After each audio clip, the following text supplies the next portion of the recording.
তার পছন্দের দল হেরে গেছে, তিনি মন খারাপ। যে দল প্রতিপক্ষ, তাদের সমর্থকদের বুলিং এর কারণে তিনি সহ্য করতে না পেরে আত্মহত্যা করেছেন।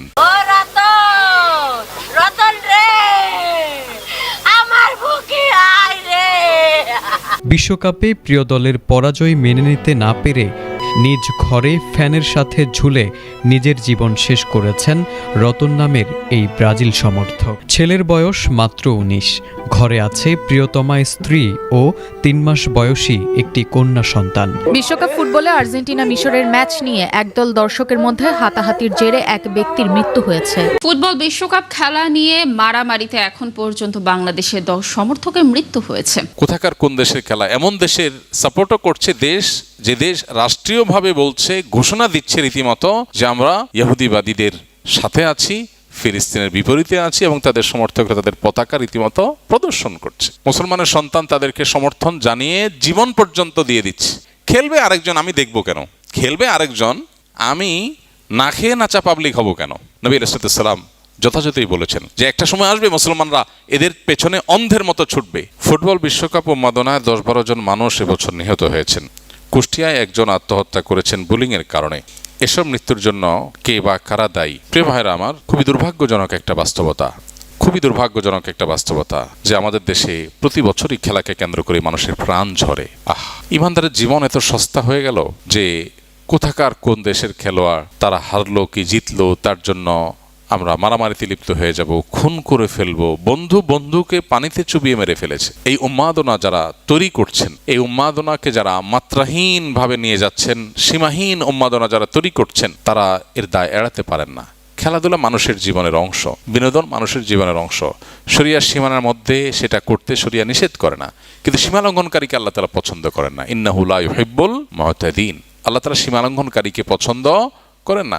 আল্লাহ সীমানা ক্রস করে গেলে সেখানে অকল্যাণ আসবেই, আজ অথবা কাল। মানুষ একটা সময় হয়তো বুঝবে, কিন্তু ততদিন হয়তো দেরি হয়ে যাবে। কুষ্টিয়া বিশেষ করে যে ঘটনা ঘটেছে, গণমাধ্যম থেকে যেটুকু জানা গেল যে তার পছন্দের দল হেরে গেছে, তিনি মন খারাপ। এর মধ্যে তার যে দল প্রতিপক্ষ, তাদের সমর্থকদের বুলিং এর কারণে তিনি সহ্য করতে না পেরে আত্মহত্যা করেছেন। তার স্ত্রী আছেন, ছোট ছোট সম্ভবত 2টা বাচ্চা পর্যন্ত আছে। চিন্তা করা যায়, মানে এর চেয়ে বড় ট্র্যাজেডি আর কি হতে পারে? 10-12 জন মানুষ একটা দেশে মারা যাচ্ছে, সেই দেশেরও কোনো খেলা না। কোথাকার কোন দেশের খেলা, এমন দেশের সাপোর্টও করছে দেশ, যে দেশ রাষ্ট্রীয়ভাবে বলছে, ঘোষণা দিচ্ছে রীতিমতো যে আমরা ইহুদিবাদীদের সাথে আছি, ফিলিস্তিনের বিপরীতে আছি, এবং তাদের সমর্থকরা তাদের পতাকা রীতিমতো প্রদর্শন করছে গ্যালারিতে। আর মুসলমানের সন্তান তাদের জন্য পাগল পড়া হয়ে যাচ্ছে। মুসলমানের সন্তান তাদেরকে সমর্থন জানিয়ে জীবন পর্যন্ত দিয়ে দিচ্ছে। এর চেয়ে দুর্ভাগ্যজনক বিষয় আর কি হতে পারে? আল্লাহ তাআলা আমাদের ভাইদেরকে হেদায়েত দান করুন। যাদের সুযোগ আছে তারা শারীরিক কসরত করবেন, ব্যায়াম করবেন, সুস্থ থাকার জন্য এটা দরকার। নবীজি সাল্লাল্লাহু আলাইহি ওয়াসাল্লাম বলেছেন, আল মুমিনুল কাবিয়্যু আহাব্বু ইলাল্লাহি মিনাল মুমিনিদ দাঈফ। দুর্বল ইমানদারের চাইতে আল্লাহ তাআলার কাছে সবল ইমানদার বেশি প্রিয়।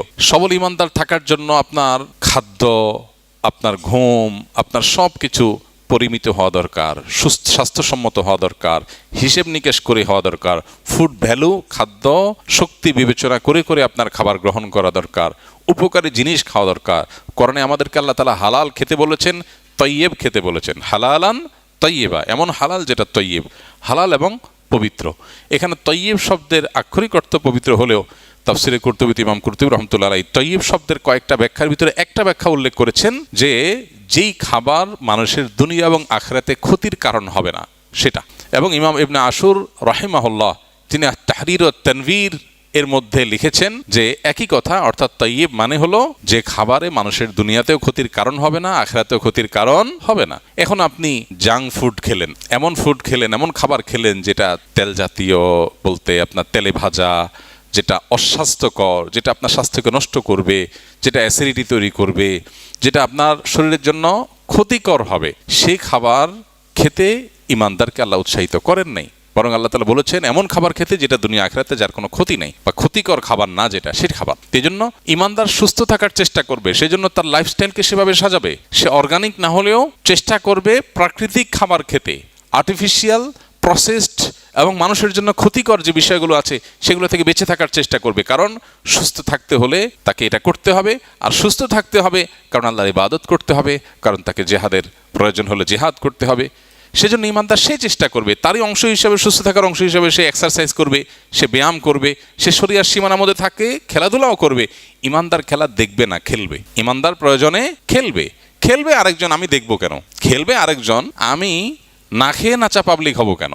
ছাগলের বাচ্চা কিছু দুধ খায় আর কিছু না খেয়ে শুধু নাচে, লাফায়। ইমানদার প্রয়োজন হলে সে খেলবে, সে না খেলে লাফাবে না, আরেকজনে খেলা দেখবে না। খেলা দেখবেন কেন? খেলা নিজে লাগলে শরিয়ার সীমার মধ্যে থেকে খেলবেন। এরপরেও যদি কেউ শরিয়ার সমস্ত শারায়েত মেনে যদি দেখে কোনো মাঠে খেলা হচ্ছে, আপনি দেখলেন বা এমন কোনো জায়গা আছে যেখানে কোনো হারাম কিচ্ছু নাই, কোনো আসক্তি নাই, বহু শর্ত সাপেক্ষে সেটা জায়েজ হতে পারে। কিন্তু যে উন্মাদনা চলছে, 10-12টা মানুষের জীবন আমরা হারালাম, 10-12টা ফ্যামিলি যারা হারিয়েছে তারা জানে।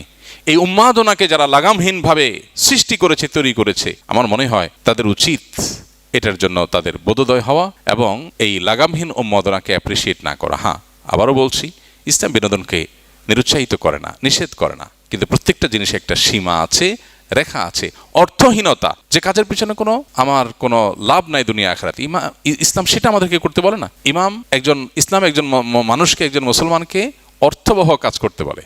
আপনি খেলাধুলা করলে আপনার শরীরে ব্যায়াম হবে, ঘাম ঝরবে, এক্সারসাইজ হলে আপনি সুস্থ থাকবেন, এটা করেন। কোনো কিছু যদি আপনার আনন্দের কারণ হয় শরিয়ার সীমার মধ্যে থেকে, সেটা আপনি করেন, কিন্তু সীমার বাইরে গিয়ে না। আল্লাহ তাআলা সীমা লঙ্ঘনকারীকে পছন্দ করেন না। যারা খেলাধুলার নামে এই উন্মাদনার মধ্যে লিপ্ত হচ্ছেন, এর অনাচারগুলোকে খেয়াল করছেন না, তাদের উচিত এই উন্মাদনা পরিহার করা।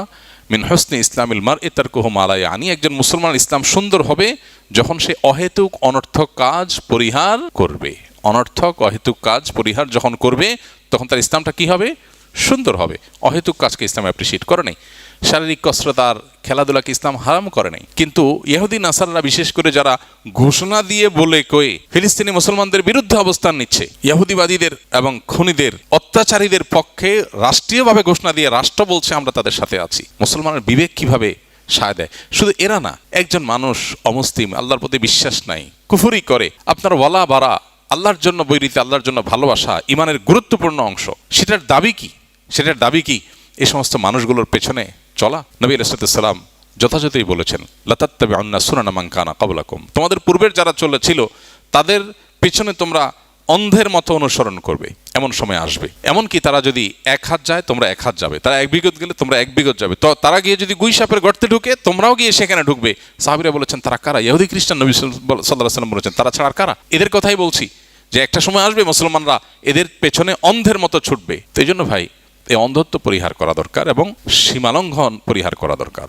গ্রামে গঞ্জে আজ বড় বড় স্ক্রিনে খেলা দেখানো হচ্ছে এবং তরুণদের, কিশোরদের জুয়ার দিকে নিয়ে যাওয়া হচ্ছে। প্রতিটা গ্রামে গ্রামে এখন কম বেশি এই সমস্ত জুয়ার আসর বসছে খেলাকে কেন্দ্র করে। কোন দল জিতবে, কোন দল হারবে, বাজি ধরছে টাকা দিয়ে এবং সর্বস্ব শেষ করে ফেলছে। বেশ কিছুদিন আগে আমরা দেখেছি যে ক্যাসিনো কাণ্ডে কত প্রতিষ্ঠিত মানুষ রাস্তায় বসে গেছে। সর্বনাশ হয়ে যাওয়ার পরে আমরা হা হা করছি, আমাদের পুলিশ অনেক প্রভাবশালী নেতাদেরকে পর্যন্ত গ্রেপ্তার করেছে, অনেক অ্যাকশন নিয়েছে। কিন্তু আমাদের কিশোররা, তরুণ প্রজন্মেরা তথাকথিত এই খেলার নামে যে তারা জুয়ার ভিতরে হাবুডুবু খাচ্ছে, এই নেশা ভিতরে একবার ঢুকে যাচ্ছে, একবার এই জগতে ঢুকলে মাদকের মতো আর বের হতে পারে না। আল্লাহ তাআলার জন্য কোরআনে কারিমে জুয়া এবং মাদককে পাশাপাশি উল্লেখ করে বলেছেন যে ইন্নামাল খামরু ওয়াল মাইসিরু ওয়াল আনসাবু ওয়াল আজলামু রিজসুম মিন আমালিশ শাইতানি ফাজতানিবু। এগুলো শয়তানের কর্মকাণ্ড। শয়তান এগুলো দিয়ে মানুষের মধ্যে বিবাদ ঘটাতে চায়। এই যে 12টা মানুষের প্রাণ গেল, 10টা মানুষের প্রাণ গেল, কোরআনে আল্লাহ আগেই বলেছেন যে এই জিনিসগুলো মানুষের মধ্যে বিবাদ বিতণ্ডা তৈরি করে। এবং বিশেষ করে এই যে জুয়ার যে বিস্তার আজ গ্রামে গঞ্জে হচ্ছে, এই খেলাকে ঘিরে, খেলার মোড়কে জুয়াকে প্রচার করা হচ্ছে। বাংলাদেশের খেলার সাথে রিলেটেড যে আপনার বিভিন্ন সংবাদ মাধ্যম আছে, এর কোনোটিতে রীতিমতো খেলার ফাঁকে ফাঁকে জুয়ার অ্যাডভার্টাইজ নিয়মিত দেয়া হচ্ছে। তাহলে একটা প্রজন্মকে ধ্বংসের দিকে নিয়ে যাওয়া হচ্ছে। এই উন্মাদনা, এটা যদি আমরা থামাতে না পারি, একটা সময় ক্যাসিনো কাণ্ডের মতো আমরা সর্বনাশ হয়ে যাওয়ার পরে হাহা করব, তখন আর কাজে হবে না, আহা করে কাজ হবে না। আল্লাহ তাআলা আমাদেরকে বোঝার তৌফিক দান করুন এবং আমাদের এই উন্মাদনাকে আল্লাহ রাব্বুল আলামিন কন্ট্রোল করার তৌফিক দান করুন।